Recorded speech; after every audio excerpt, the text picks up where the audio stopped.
안녕하세요, 여러분. 내성적인 성격과는 거리가 멀긴 하지만 이렇게 얼굴도 모르는 분들을 향해 첫인사를 하려니 쑥스러워지는 마음은 어떻게 해야 할지 모르겠네요.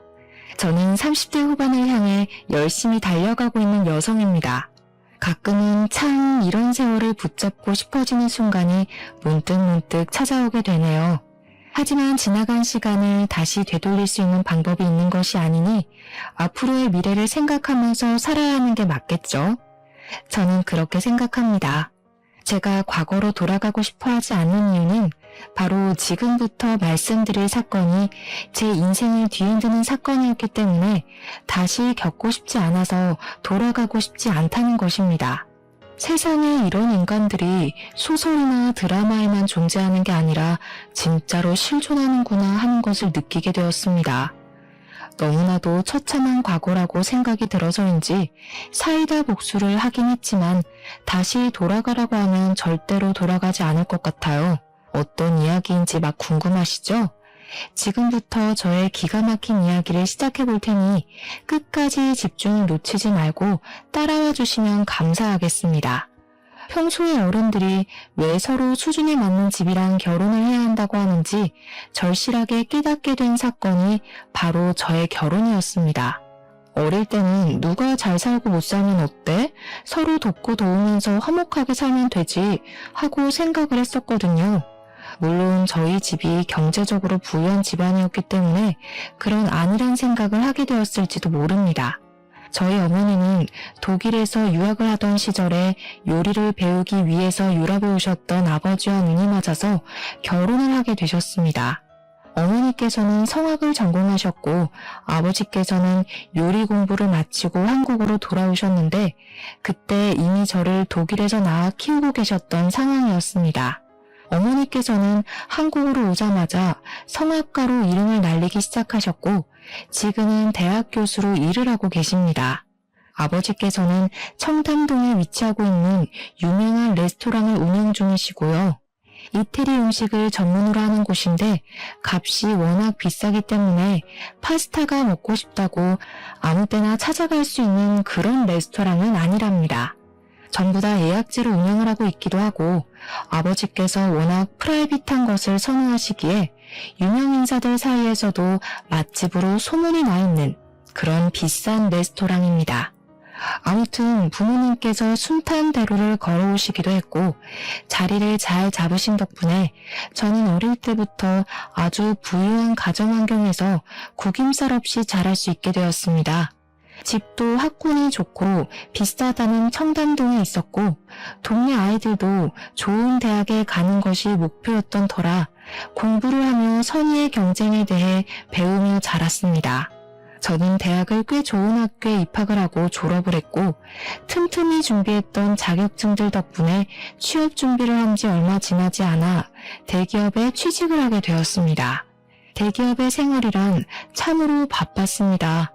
야근도 출장도 그렇고 컴퓨터 앞에서 떠나질 못하니까 몸이 점점 망가지기 시작하더라고요.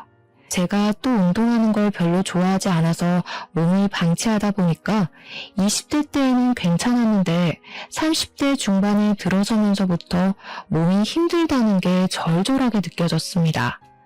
그래서 동네 헬스장을 알아보고 개인 PT를 등록해서 다니기 시작했는데 저의 개인 트레이너였던 남자분과 운동하면서 정이 싹 텄고 연애를 시작하게 되었습니다. 헬스 트레이너이긴 했지만 등록하는 손님이 꽤 많은 헬스장이 아니라서 그런지 매일같이 전단지를 돌리며 홍보를 하는 모습이 좀 힘들어 보이긴 했습니다. 어느 날은 저에게 운동이 좋아서 시작한 일이지만 다른 부가적인 일이 더 많은 것 같아서 힘들다며 다른 일을 알아볼까 하고 진지하게 고민을 하더라고요.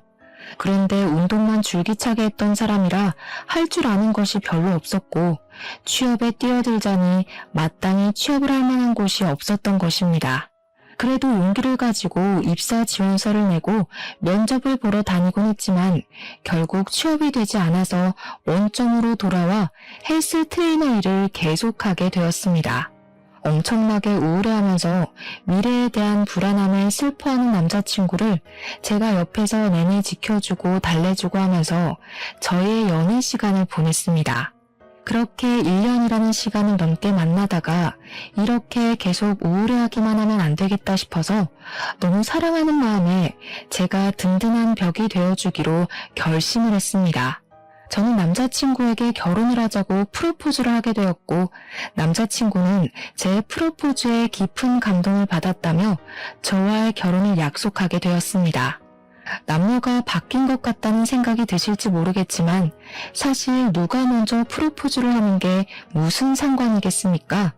그때는 그렇게 생각했습니다. 앞서 말씀을 드렸지만 저희 집은 꽤 부유한 집이었지만 사실 남편의 집은 저희 집과는 전혀 다른 사정을 가지고 있었습니다. 남편이 헬스장에서 열심히 벌어온 푼돈을 가지고 시부모와 시누까지 4명의 식구가 방이 2개밖에 없는 빌라에서 살고 있었던 것입니다. 방이 2개밖에 없었기 때문에 시부모가 안방을 사용하고 시누가 작은 방을 사용했으며 남편은 방이 없어서 거실에서 생활을 하고 있었습니다. 남편은 본인만의 공간이 없어서 너무 힘들었다는 말을 자주 했었는데 그 말의 끝은 결혼을 빨리 해서 집을 나가고 싶다는 결혼으로 자리를 잡았습니다. 사실 그 말 자체가 제가 프로포즈를 하게 된 결정적인 계기가 되는 말이기도 했고요. 어릴 때부터 늘 항상 저만의 공간을 가지고 있었던 저로서는 거실에서 생활을 하는 남편이 너무 안쓰럽게 보였고 빨리 공간을 만들어주고 싶었습니다. 프로포즈까지 한 마당에 양가에 인사를 드리러 가게 되었는데 저희 집에서 남편의 직업이 헬스 트레이너라는 사실을 알고는 탐탁지 않아 하셨습니다. 고정적인 수입이 별로 되지 않고 헬스 트레이너에 대한 인식이 별로 좋지 않았기에 저에게 고민을 더 해보라고 말씀을 하셨습니다. 하지만 저는 남편을 너무나도 사랑했고 남편이 힘들어하는 걸 보고 싶지 않았기 때문에 결혼을 몰아붙여 감행하게 되었습니다. 물론 저희 부모님께서도 사람 보는 눈이 있고 연륜이 있었기에 저를 말리신 것이겠지만 아무것도 모르는 제가 그 염려를 무시하게 된 것이었습니다. 그게 정말 큰 실수였다는 것을 머지않은 시간 만에 깨닫게 되었고요. 제가 참 불행했죠. 그 당시에는 양가 상견례를 하는 자리에서 연신 눈물을 훔치며 집에 돈이 없어서 한 푼도 지원을 해줄 수 없다는 시무가 너무나도 안타까웠습니다. 누가 준비를 하던 돈이 있는 사람이 준비를 하면 장땡이라고 생각했던 치기 어린 마음에 시부모에게 제가 알아서 다 하겠다고 호언장담을 했습니다. 저희 부모님은 제가 생각 없이 뱉어낸 말에 무척이나 어이없어 하셨지만 그 자리에서 뭐라고 꾸짖을 수가 없으니 참으시더라고요. 시모는 제 손을 꼭 잡고 부족한 자기 아들을 거둬줘서 고맙다고 잘 지내보자고 몇 번이나 저에게 말씀을 하셨습니다. 시작부터 공이 정방향으로 잘 굴러가는 듯한 느낌을 받아서 너무 행복했습니다. 신우도 저에게 언니가 생긴 기분이라 좋다고 해맑게 웃으면서 말을 하는데 이게 바로 결혼이고 가정과의 화합이구나 하는 생각이 절로 들었습니다. 저에게 친언니처럼 생각하고 따르겠다며 애교를 부리는 어린 신우를 보면서 저와 남편은 훈훈한 분위기를 느꼈지만 우리 부모님만 별로 좋아하지 않으셨습니다. 저는 그냥 별 생각 없이 딸을 시집 보내는 게 서운하셔서 저렇게 표현을 하시나 보다 하고 안일하게 생각했습니다. 집으로 돌아오는데 어머니께서 그런 말씀을 하셨습니다. 그 어린 신우도 너무 가식적으로 웃는 것 같은 느낌이 들고 시부모도 빈대근성이 있는 것 같은데 그래도 이 결혼 꼭 해야겠니? 어머니, 이렇게 짧게 만나보고 어떻게 사람의 본성을 다 파악할 수 있겠어요? 엄마가 오해하는 거예요. 저는 어머니의 생각이 너무 깊은 거라 치부했지만 결혼을 준비하면서 어머니가 하신 말씀이 어떤 뜻인지 조금 느낄 수 있게 되었습니다. 남편과 결혼을 준비하면서 당연히 예물을 골라야 했기에 웨딩 반지를 보러 주얼리숍에 갔는데 신우가 따라온 게 아니겠습니까? 와, 언니, 이거 너무 예쁘다. 이 귀걸이 제가 하면 진짜 예쁘겠죠? 와, 이 목걸이까지 세트인가 봐. 언니, 저 이거 하나만 사주시면 안 돼요? 다이아가 딱 박힌 귀걸이를 골라 잡더니 저에게 사달라고 하는 게 아니겠습니까? 거기가 웨딩 전문숍이라서 그런지 가격도 한두 푼 하는 게 아니었습니다. 제가 신우에게 선물로 줄 만한 가격은 절대 아니었고 평소에 끼고 다닐 수 있는 디자인도 전혀 아니었습니다. 애둘러서 거절을 했는데 신우가 이런 거 하나 못 사주냐면서 입을 삐죽이더라고요. 아직 나이가 어리니 뭘 몰라서 그런 거구나 하고 넘겼습니다. 집을 보러 다닐 때엔 더 심각하게 신우가 따라붙어서는 집을 둘러보고 있는데 너무 작다며 큰 집으로 이사를 갈 생각은 없냐고 구시렁거리시더라고요.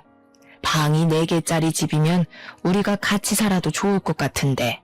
아니 신혼집을 보고 있는데 다짜고짜 합가 이야기를 꺼내니 저도 당황스러웠지만 부동산 직원분이 더 당황하셔서 제 눈치를 보기 시작하셨습니다. 신우는 눈치도 없는 건지 일부러 그러는 건지 선심을 쓰듯이 안방은 너네가 쓰고 작은 방은 우리가 쓰고 하면서 은근히 합가 이야기를 꺼내더라고요. 저는 당연히 신혼생활에 대한 환상도 있었고 남편이 집을 떠나고 싶어 했다는 것을 잘 알고 있었으니 딱 잘라서 거절의 의사를 비췄습니다. 어머님, 저희도 신혼인데 부부간에 화합을 해야 하고 합가는 조금 아닌 것 같습니다. 어이구, 나는 너를 딸처럼 생각하기로 했는데 너는 아니구나. 내가 불편하니? 이제 한 가족인데 너무 서운하게 딱 자르는구나. 저는 한숨이 절로 나왔습니다. 가끔은 저를 낳아주신 부모님과 사는 것이 벅차게 느껴질 때도 있는데 남이나 다름없는 시무랑 어떻게 같이 살겠습니까? 옆에서 줄기차게 구시렁거리는 시무의 말을 무시하고 집을 구하는데 한 푼도 보태줄 수 없다는 시댁의 말에 따라 집도 제 명의로 제 돈으로 구했습니다. 제가 또 나름 대기업을 종사하게 된 지 10년 차가 된지라 모은 돈이 꽤 많이 있었거든요. 물론 남편에게는 대출을 받았다고 거짓말을 했고요. 그게 저희 부모님께서 돈을 지원해 주시는 조건이기도 했습니다. 처음부터 돈이 있다는 사실을 밝히는 것은 서로에게 좋지 않게 작용을 할 것 같으니 최대한 대출을 얻은 집이라고 말을 하길 원하셨습니다. 하지만 말과는 다르게 부모님께서는 신혼부부가 어떻게 될지도 모르는 불안한 상황에서 몇 억의 대출은 위험하다고 하시며 돈을 빌려주셨습니다. 남편은 당연히 제가 은행에서 대출을 받은 줄 알고 앞으로 이자를 어떻게 내야 할지에 대해 고민을 하더라고요. 저는 적당히 장단을 맞추며 남편에게 내 명의로 대출을 받아야 하기 때문에 집 명의도 내 명의로 해야 한다고 속이게 되었습니다. 그 이후 혼수를 사러 다닐 때에도 시무랑 신우가 쫓아와서는 우리 집에서 세탁기 건조기 있으면 좋겠다, 공기청정기 좋아 보인다면서 알짱거렸습니다. 그 말이 저에게 사달라고 하는 말인 걸 알면서도 모른 척 했는데 남편이 저에게 슬쩍 그러더라고요. 우리 집 세탁기 15년 된 통돌이인데 매번 거기서 옷 꺼내고 하기가 너무 힘들긴 하더라.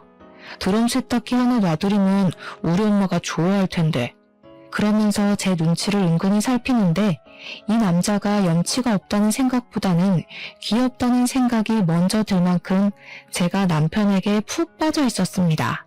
거기다가 직원이 저에게 2개씩 사면 할인을 더 넣어주겠다고 살랑거리는 바람에 시댁에도 세탁기와 건조기를 선물로 놔드리게 되었습니다. 제가 카드로 결제를 하는 걸 보더니 좋아서 어쩔 줄 몰라 하시는데 괜히 제 기분도 좋아지더라고요. 결혼식 전날까지도 사실 저희 부모님은 지금이라도 늦지 않았으니까 결혼을 미루고 싶으면 당장 이야기를 하라고 은근히 저에게 말씀을 하셨습니다. 하지만 결혼식 전날 파투를 낼 신부가 몇이나 되겠습니까? 게다가 저는 남편을 진심으로 너무너무 사랑하고 있었기 때문에 결혼식을 하겠다고 했습니다. 신혼집의 혼수까지 제 돈으로 준비했다는 사실을 알게 된 저희 부모님께서는 시댁이 염치가 없어도 너무 없어서 걱정이라며 저를 살짝 질책하셨습니다. 어떻게 만나도 그런 거지 같은 집안을 만나냐는 식으로 말씀을 하시는데 솔직히 저도 발끈하긴 했죠. 그런데 시댁에서 정말 돈 500만 원이 없다면서 가구나 가전을 하나도 선물을 해주시지 않았기에 제가 부모님께 할 말이 딱히 없었습니다. 그래도 제 가족이 될 사람들이었기에 저는 그때도 시댁의 편을 들었습니다. 누구나 저희 집안처럼 부유하게 살지 못한다고 말입니다. 물론 제가 세탁기와 건조기를 선물해드렸다는 사실은 비밀로 해야 했습니다. 제가 딱 한 가지 시부모님께 난감했던 적이 있었는데 저희가 신혼여행을 하와이로 가기로 결정을 내렸거든요. 그런데 시부모님이 해외여행을 한 번도 가본 적이 없다며 하와이를 같이 가고 싶다고 신혼여행을 따라가겠다고 하시는 거 아니겠습니까? 돈이 한 푼 없어서 저희에게 방향제 하나 선물해 주시지 못한 분들이 무슨 돈이 있어서 하와이를 가고 싶다고 하시는 건지 제가 이건 아니다 싶어서 나중에 같이 해외여행을 가자고 신혼여행인데 부부 둘이서만 가고 싶다고 말을 하니까 삐지시더라고요. 나는 살면서 비행기를 한 번도 타본 적이 없어서 해외여행 가보는 게 소원이었다. 아들 부부 갈 때 따라가야 좋은 거 많이 보지 않겠니? 너네만 좋은 거 구경하겠다면서 은근히 비꼬시는데 저는 제가 이걸 왜 고개 숙여가면서 시부모를 설득해야 하는지 이해가 가질 않았습니다. 남편이 나서서 나중에 같이 가면 되지 해외여행 갈 일이 한 번도 없겠냐고 달래고 달래서야 겨우 일단락이 됐습니다. 결혼식을 마치고 신혼여행도 잘 다녀온 뒤에 시댁 친정에 인사를 드리러 갔는데 제가 사온 물건을 보더니 신우가 인상을 쓰는 게 아니겠습니까? 언니 대기업에 다닌다면서 선물이 고작 이게 뭐예요? 화장품? 이런 거 말고 나 명품백이나 하나 사주지. 화장품이랑 가방이랑 가격이 같았으면 명품백으로 사드렸겠죠. 신우, 나중에 가방은 신우가 돈 모아서 사요. 우리 애가 돈 모아서 그런 사치품을 사겠니? 누가 선물을 해줘야 쓰는 거지. 경제적인 차이가 나니까 있는 사람이 없는 사람을 위해 써야 하는 거 몰라? 다음에 해외여행을 갈 때엔 내 선물도 비싼 양주로 사오고 우리 딸 들고 다닐 그 명품백인지 뭔지도 하나 사와라. 그래, 우리처럼 이렇게 바라는 바가 확실한 사람이 편하다는 건 살면서 깨닫게 될 거다. 시댁이랑 등져서 좋은 게 뭐가 있니? 이런 말을 면전에서 들었다고 생각해보세요. 제가 진짜 어이가 없어서 할 말을 잃고 가만히 있었습니다. 그랬더니 남편이 옆에서 실실 웃으면서 다음에 해외에 갈 때는 같이 가서 고르자고 자기 취향으로 고르는 게 좋지 않겠냐고 말을 하더라고요. 아니 누구 마음대로 다음에 해외 갈 때 같이 간답니까? 남편이 처음으로 7푼이 8푼으로 보였습니다. 아무튼 신혼생활은 둘이 있을 때는 나름 꿀을 바른 듯 달달했고 시댁 식구가 껴있을 때는 시궁창도 이런 시궁창이 따로 없겠다 싶을 정도로 악몽 같았습니다. 시댁 식구들의 염치가 남에게 다 져버린 수준인지 만나기만 하면 저한테 이거 해달라 저거 해달라 하면서 요구하기 바쁘셨거든요. 세탁기와 건조기를 사드렸던 게 실수였을까요? 그걸로 만족하지 못한 시부모님은 그 좁은 집에 이것저것 많은 가전을 새로 들이기 원하셨습니다. 요즘 설거지만 하면 어깨가 결리고 팔이 아파서 도무지 집안일을 할 수가 없다.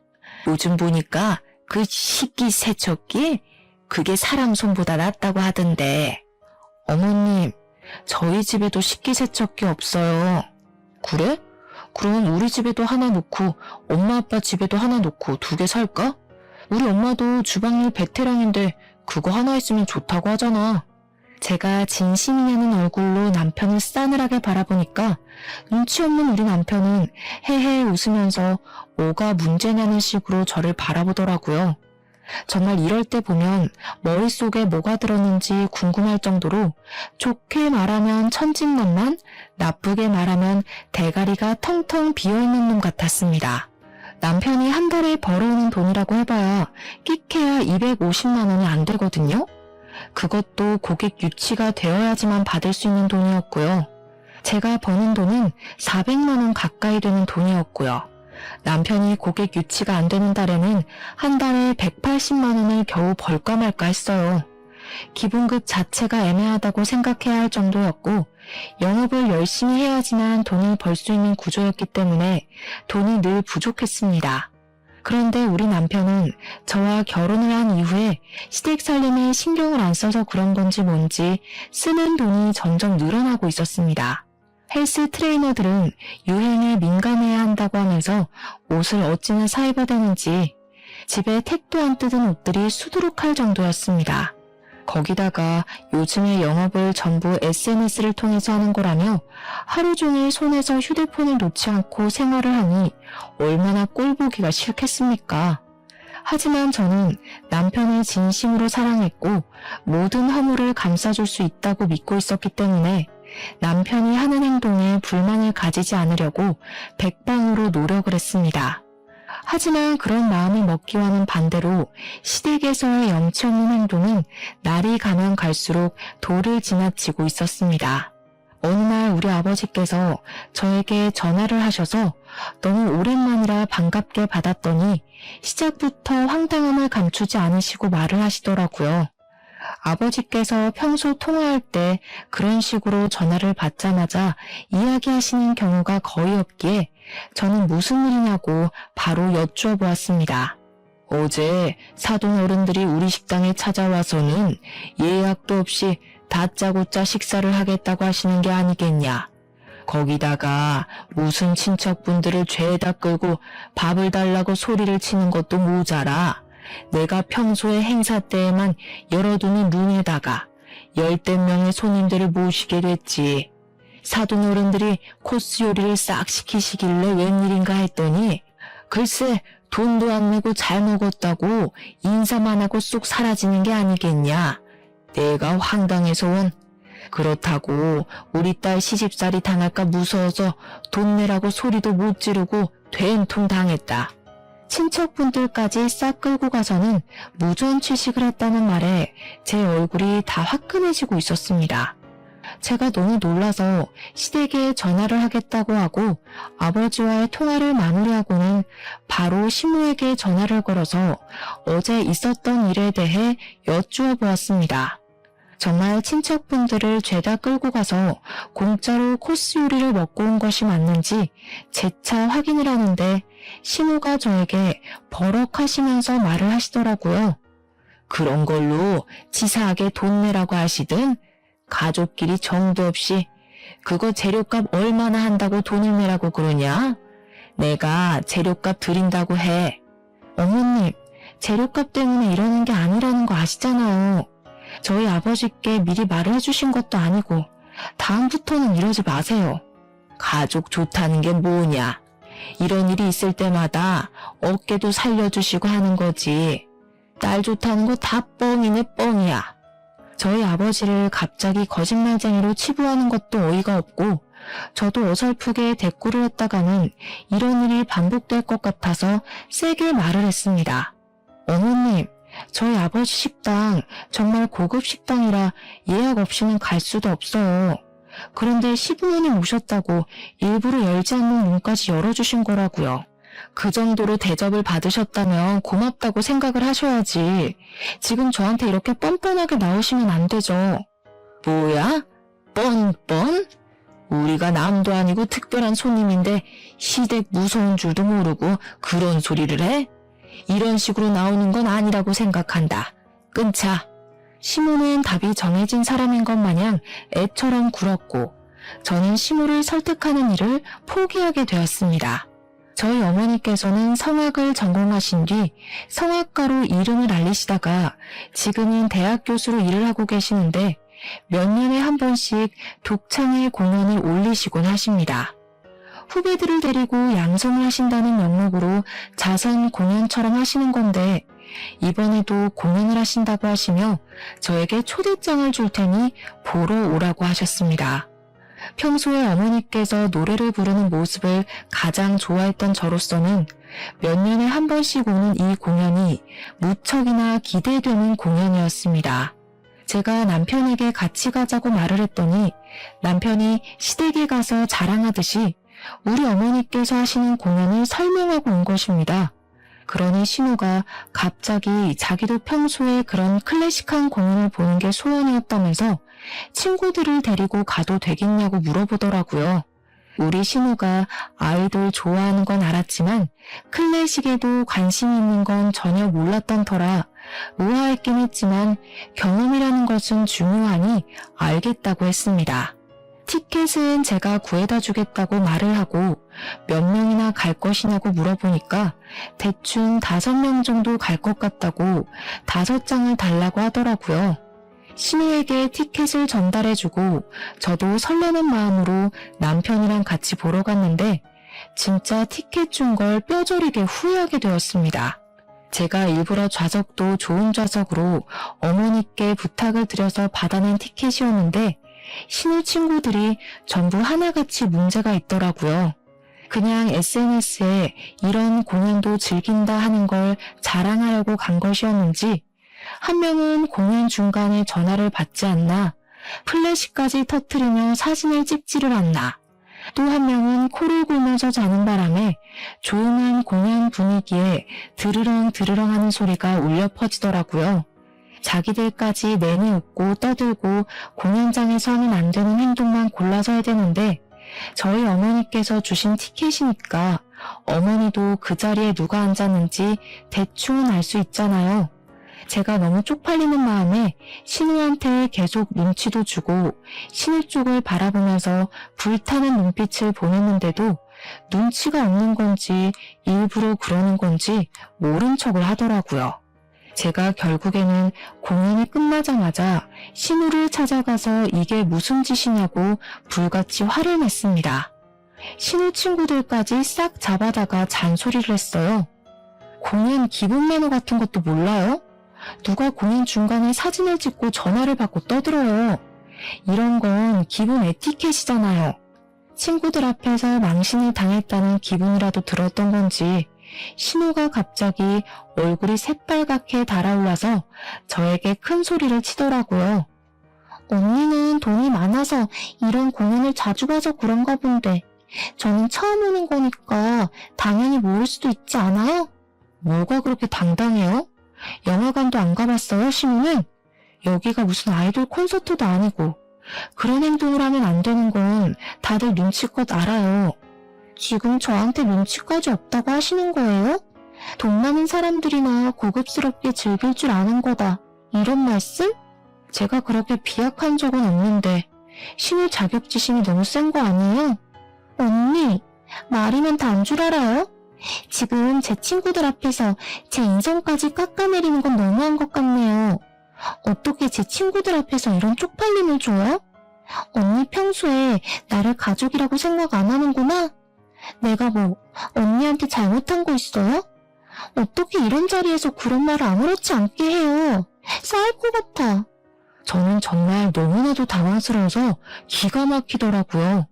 누가 보면 제가 괜한 트집을 잡아서 신우를 골탕 먹이고 쪽팔림을 주기 위해 한 행동인 줄 알겠어요. 저는 신우에게 영화관을 운운하면서 알아듣게 설명했다고 생각했는데 신우 눈에는 제가 그냥 신우를 마음에 안 들어해서 이런 소리를 한 것이라 느꼈나 보더라고요. 도대체 제가 왜 신우한테 일부러 이런 소리를 하겠습니까? 하지만 알아듣게 말을 해도 이미 색안경을 끼고 바라보는 신우 때문에 대화가 되질 않았습니다.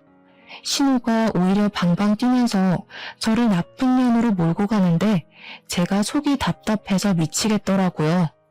남편도 옆에서 저한테 친구들이랑 다 있는 자리에서 말을 너무 심하게 한 것 같다면서 신우 편을 드는데 이런 남자를 뭘 믿고 결혼했나 싶었습니다. 이걸로 끝이 난다면 서운하고 섭섭하겠죠. 제가 결혼을 하고 나서 차를 한 대 뽑았는데 물론 남편이랑 같이 나눠 타려는 목적으로 구매한 건 맞습니다. 그런데 남편이랑 둘이 타기에도 바빠 죽겠는 시점에 시부가 자꾸 제 차를 빌려달라고 조르는 게 아니겠습니까? 나도 이렇게 비싸고 좋은 차 몰고 다니는 게 소원이었는데 차를 한 번만 빌려주라. 내가 친구들 만나러 가는데 며느리 잘 둔 덕 좀 봤다고 하게 말이야. 몇 번이나 남편을 통해서도 저에게도 직접 조르셨기 때문에 주말에 친구분들 만나러 가실 때 한번 차를 몰고 나가보시라고 빌려드렸습니다. 시부도 자랑을 하고 싶은 마음이 있을 거고 거기다가 며느리를 잘 둔 덕이라는 말에 제가 혹해서 실수를 저지르고 말았던 겁니다. 꽤 비싼 외제차이긴 했지만 시부가 운전 경력이 저보다 훨씬 오래됐으니까 별 걱정을 하지 않고 빌려드렸다 이 말입니다. 그런데 밤 11시가 넘은 시각에 갑자기 경찰서에서 저에게 전화가 온 것이 아니겠습니까? 무슨 일인가 싶어 놀래서 경찰서로 남편과 달려가니 시부가 앉아있더라고요. 그런데 얼굴이 벌겋게 달아오른 게 누가 봐도 술에 취한 사람 같은 것 아니겠습니까? 제 예상은 현실이 되었습니다. 시부가 음주운전에 걸린 것입니다. 계속해서 음주운전 아니라는 말만 하면서 음주 측정을 거부하고 버텼대요. 그래서 인근 병원에서 피검사까지 진행을 하고 경찰서에 끌려온 거랍니다. 글쎄. 그날이 끝나기 무섭게 시부가 앞으로 고꾸라져서 코를 드르렁골면서 자기 시작하는데 진짜 너무 화가 나더라고요. 정신 나간 거 아니냐고요. 도대체 남의 차를 끌고 음주운전이라니. 음주운전은 예비 살인자나 다름없는 행동 아닙니까? 만약 누가 어떻게 사고라도 당했으면 어쩌려고 그런 짓을 하는 건지 너무 화가 나니까 잠든 시부에게 욕을 퍼붓고 있더라고요, 제가. 경찰서 유치장 바닥에 누워서 담요 하나 걸치고 잠을 자고 있는데 세상에 미친놈이 이런 미친놈이 따로 없구나 하는 생각이 들었습니다. 저는 경찰서에서 몇 번이나 쪽팔림을 감수하고 사죄를 드렸고 제 차를 가져가겠다고 하니까 경찰이 무표정하게 말을 하더라고요. 그 차 사고 났어요. 차선 변경 무리하게 하다가 옆 차들이 받고 가드레일 받고 이거 수리비도 꽤 나오겠던데. 아무튼 차가 굴러갈 수 있는 상황이 아니라서 레카가 와서 끌고 갔으니까 저기 공업사 가서 확인해 보세요. 진짜 그 순간 저도 모르게 육성으로 연병이라는 말이 절로 나오더라고요. 제가 인상 팍팍 쓰면서 욕을 하자마자 남편이 옆에서 움찔거리는데 그 모습까지도 너무 찌질하게 보였습니다. 술에서 조금 깬 것인지 잠에서 깬 시부가 춥다면서 옷 좀 가지고 오라고 하는데 한숨이 절로 나오는 상황이었습니다. 면허 취소는 당연한 거고 벌금도 당연한 거고 사고 차량 수리비에 부서진 가드레일 비용까지 청구하겠다는 상황에서 시부가 술이 좀 깼는지 저를 보고 당당하게 말을 하더라고요. 며느리 네가 용돈을 조금 쥐어주고 그랬으면 내가 대리운전을 불렀겠지. 돈도 없는데 그럼 음주운전해야지 어떡하냐. 이게 네 탓이지 내 탓이냐? 그랬으면 전화 남편에게 전화를 하셨어야죠. 아버님은 예비살인자나 다름없어요. 하늘 같은 시아비한테 뭐가 어쩌고 어째? 예비살인자? 네가 용돈을 안 줘서 이렇게 된 거라고. 사고 처리 난 한 푼도 못 해준다. 먹고 죽을 돈도 없어. 네가 알아서 다 하고 네 차니까 네가 수리하고 난 모른다 몰라. 그때 진짜 소위 말하는 야마가 돈다는 기분이 확 느껴지면서 남편이 싫다기보다는 더 이상 이런 시댁을 지켜보며 살 수 없을 거라는 생각이 들었습니다. 물론 이럴 때일수록 움츠러들고 아무런 의견도 말 못하는 남편에게도 정이 떨어지긴 했습니다. 항상 시댁 편에 서서 저에게 이거 해달라 저거 해달라 요구를 하기만 했지 정작 이런 상황에서 지 부모한테 한 소리도 못하는 남편이 너무 찌질하게 보였어요. 그런데 여기서 뒤통수를 제대로 맞는 말을 남편이 하더라고요. 안 그래도 우리 엄마도 그렇고 우리 동생도 그렇고 용돈을 좀 달라고 하던데 어차피 자기가 돈 벌고 대출금 갚는 거야 자기 알아서 잘하고 있으니까 내가 번 돈은 우리 집 용돈으로 드리는 거 어떨까 싶긴 했거든. 자기네 집은 부자니까 장인어른 장모님이 알아서 잘 노후 준비하시면서 사시잖아. 우리 집은 또 그게 아니라서 지금 상황에서 그게 할 말이라고 생각해? 뭐 언젠가는 할 말이니까. 그리고 우리 집이 너무 낡아서 이사도 좀 갔으면 좋겠는데 자기 대기업 다니니까 대출이 잘 나오잖아. 혹시 추가 대출 같은 게 좀 되나? 그러면 자기 돈으로 이사도 갔으면 좋겠는데 이게 진짜 말이라고 다인 줄 아나? 그 대출금은 누가 갚고 또 나 혼자 뼈 빠지게 일하라는 말이야? 왜 자기 혼자 일한다고 생각해? 우리가 함께 열심히 일하면 되지. 자기는 말을 또 서운하게 한다. 당연하게 저에게 돈을 내놓으라는 식으로 말을 하는데 그 순간 이 결혼은 실패한 결혼이라는 생각이 제 머릿속을 지배했습니다. 이대로 가다가는 영영 시댁의 노예로 살게 될 것이 자명했기에 저는 부모님의 마음을 10분 이해할 수 있었고 동시에 이혼을 하겠다는 결심을 하게 되었습니다. 염치도 없고 눈치도 없는 남편. 저만 보면 돈 외쳐대는 시대까지 이대로 살면 안 되겠다 싶어서 저희 부모님께 이혼을 하겠다고 죄송하다고 말을 했습니다. 처음에는 저희 부모님께서도 한숨을 쉬시며 잔소리를 하려고 하시다가 제 의견을 지지해 주시겠다고 하시며 변호사를 선임해 주냐고 물어보시더라고요. 제가 곱게 이혼을 해주면 제 속만 골맬 게 분명했기에 저는 그동안 당한 것들을 모두 깔끔하게 복수로 되돌려주기로 마음을 먹었습니다. 저는 제일 먼저 한 행동이 차량 수리비부터 시작해서 상대방 병원비에 보상금 벌금까지 싹 다 종합해서 시댁에 청구를 했습니다. 운전은 제가 한 것이 아니었고 일일 보험이라는 것을 가입해 두었기 때문에 법적으로 제가 물어내지 않아도 된다는 것을 변호사를 통해 확인을 받았습니다. 변호사와 상황을 전부 정리했고 시댁에 보상 청구 소송을 진행하는 것으로 결론을 내렸습니다. 하지만 이건 당연하게 해야 할 일인 거지 복수가 아니지 않겠습니까? 저는 시댁의 거지 근성을 이용해서 통쾌한 복수를 해주기로 계획을 짰습니다. 제가 소송을 걸었다는 사실을 모르는 시댁 식구들에게 여행을 보내주겠다고 말을 했습니다. 해외여행을 보내주는 거냐며 면세점 쇼핑이라도 해야겠다고 신우가 엄청 신이 나서 말을 하는데 제가 정신 나갔다고 복수에 그 큰 돈을 쓰겠습니까? 제가 일이 바빠서 이번에는 같이 갈 수 없으니 국내 여행을 다녀오라고 기차표도 다 끊어놨다고 말을 했습니다. KTX를 타고 부산이라도 다녀오라며 최고급 호텔도 잡아놓겠다고 시댁 식구들을 꼬셨고 그게 어디냐면서 다들 신나서 준비를 하더라고요. 해외를 보내주지 않는다고 신우의 입이 뾰루통하게 나왔지만 제가 최고급 호텔 이야기를 꺼내니까 입을 쏙 집어넣더라고요. 그렇게 무궁화호 기차를 끊어놓고는 사실은 KTX를 끊어놓은 척 티켓을 위조해서 시댁 식구들에게 보냈습니다. 제가 숙소도 최고급 호텔을 잡았을 리가 없잖아요. 인터넷에 수소문을 해서 알아본 여인숙 같은 침대도 없는 그런 숙소를 예약했습니다.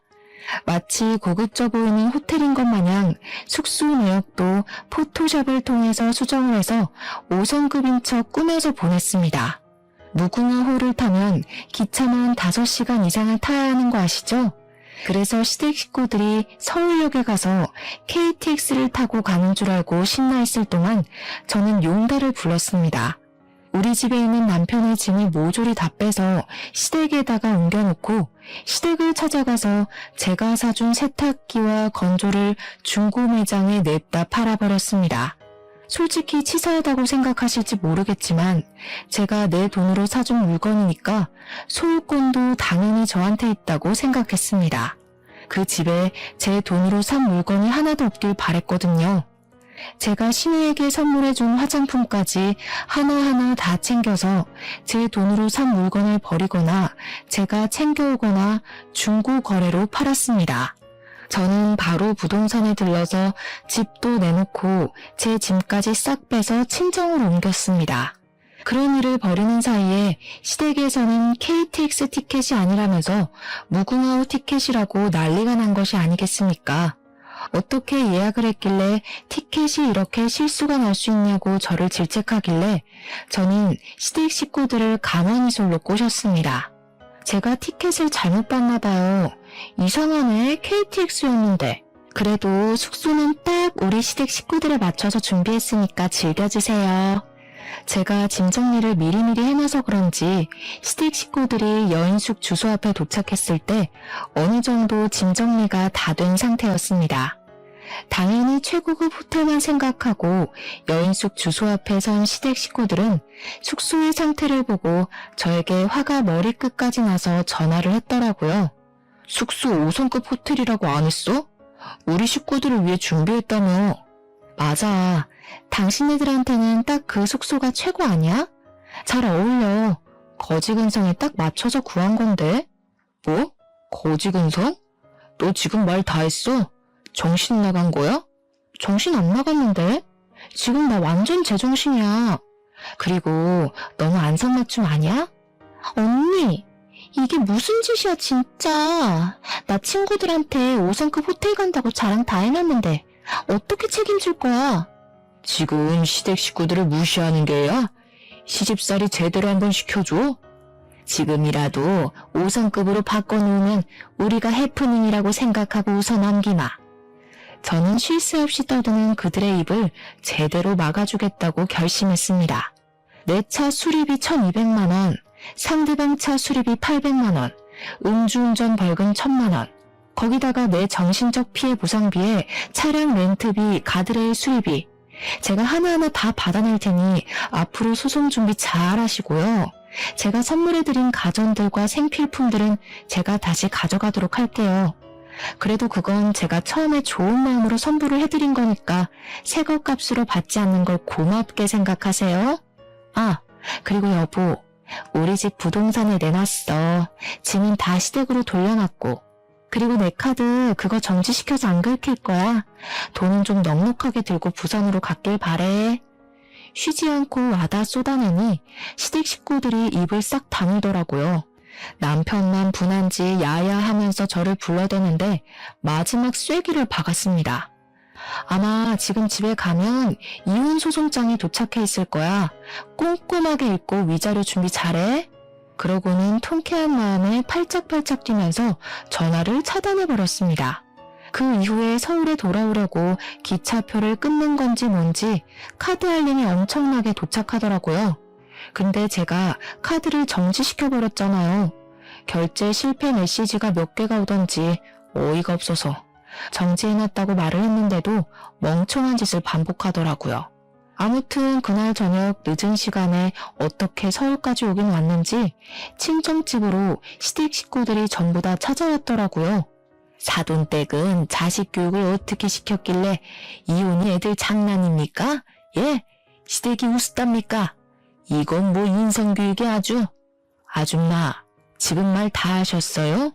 남의 부모한테 자식 교육 운운하기 전에 먼저 자기 자신을 돌아보세요. 자기들은 아주 거지근성으로 키워놓고 누가 누구 보고? 자식 교육, 인성 교육이라는 말에 우리 어머니께서 화가 잔뜩 나셨는지 정말 저는 태어나서 우리 어머니께서 욕을 하시는 걸 들어본 적이 없거든요. 진짜 교양이 넘치시는 분이라 손찌검도 안 하시는 분인데 우리 어머니께서 시모의 머리차를 확 잡아뜯는 게 아니겠습니까? 저랑 아버지랑 진짜 둘 다 너무 놀라서 말리지도 못했어요. 시모는 머리채가 잡혀서 이리저리 끌려다니다가 결국 바닥에 내동댕이 쳐졌습니다. 이 정신 나간 년이 지금 뭘 하는 거야? 누가 누구 보고 인성교육을 가지고 난리야? 이 쓰레기 같은 집안. 지금 내 머리카락 다 뜯어놓은 거 후회할 거야. 고소를 할 거야. 너네 다 콩밥 먹일 거야. 그러든지 말든지. 주거 침입으로 신고하기 전에 당장 우리 집에서 나가지 못해? 내가 걸어둔 소송 준비나 잘해. 끽해봐야 머리카락 뜯긴 걸로 무슨. 그 뒤로 이혼 소송은 당연히 급물살을 타고 진행이 되었고 남편 측은 제가 걸어놓은 손해배상 청구 소송 때문에 정신을 놓게 되었습니다. 저의 회사며 집이며 찾아와서는 집 팔아봐야 벌금 내고 뭐하고 하면 돈 한 푼 안 남는다고 한 번만 봐달라고 온 가족이 울면서 사정사정을 하더라고요. 저는 그런 그들을 내려다보며 비웃어줬습니다. 우리 집 팔면 정말 오갈 곳도 없어. 우리 아빠 가게에서 밥 처먹고 간 친척들은 어디 갔대? 어떻게 그 사람들한테 신세를 줘. 제발 한 번만 봐주라. 너네 집 잘 살잖아. 이거 푼돈이잖아. 세상에 몇 천만 원이 푼돈인 사람이 어디 있니? 이런 한 장까지도 악착같이 받아낼 테니 그런 줄 알아. 멀어지는 제 뒤에서 울고불고 소리를 질러대는데 아주 속이 시원했습니다. 그 뒤로 유능한 우리 변호사님 덕분에 이혼 소송은 완벽하게 나무로 갈라지는 걸로 마무리됐고 손해배상에 대한 소송은 아직 진행 중에 있습니다. 조만간 결과가 나올 거라고 예상하고 있는데 도대체 얼마나 더 거짓골이 될지 궁금해 죽겠습니다. 제가 손해배상 청구를 신청한 금액이 어마어마하다 보니 시댁에서는 집까지 팔았다고 지금은 오갈 곳이 없어서 폐지를 주어야 한다고 하더라고요.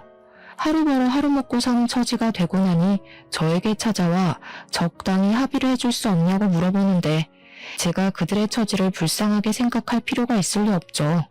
울고불고 비는 꼴이 얼마나 우습고 초라하던지 제 발밑에서 벌벌 기는 그 사람들의 앞에 살포시 5만 원짜리 한 장 던져줬습니다. 그 돈으로 라면이라도 사 먹으라고 하니 부들부들 떨면서도 그 돈을 소중하게 챙겨가는데 웃음이 터져서 혼이 났습니다. 공짜 좋아하고 남의 돈을 자기 돈처럼 물 쓰듯이 쓰던 멍청한 인간들이 결국에는 이런 결말을 맞이하게 됐다는 게 통쾌할 따름이랍니다. 여러분, 인생사는 세옹지마라고 말을 하잖아요. 저에게 딱 어울리는 말이 아닐까요? 기쁘고 행복한 시간이 있다면 힘든 일이 그만큼 따를 수도 있다는 말이죠. 하지만 저는 그 모든 것을 극복해내고 지금은 제 스스로를 돌보며 저만의 자유, 저만의 시간에 집중하고 지내고 있습니다. 그 거지 같은 인간들과는 완벽하게 갈라지고 제 인생을 새 출발하게 되었으니 제 인생의 그 어떤 날들보다 행복하고 기쁘게 지내고 있는 중이랍니다. 제 이야기는 여기서 마무리가 되지만 모든 재판이 끝나고 좋은 소식이 나오는 그때 여러분들을 다시 찾아와 이야기를 전해드릴게요. 그때까지 제 이야기를 들어주신 여러분께서도 행복한 시간 보내고 계셨으면 좋겠습니다. 다가올 여름 무탈하게 보내세요. 감사합니다.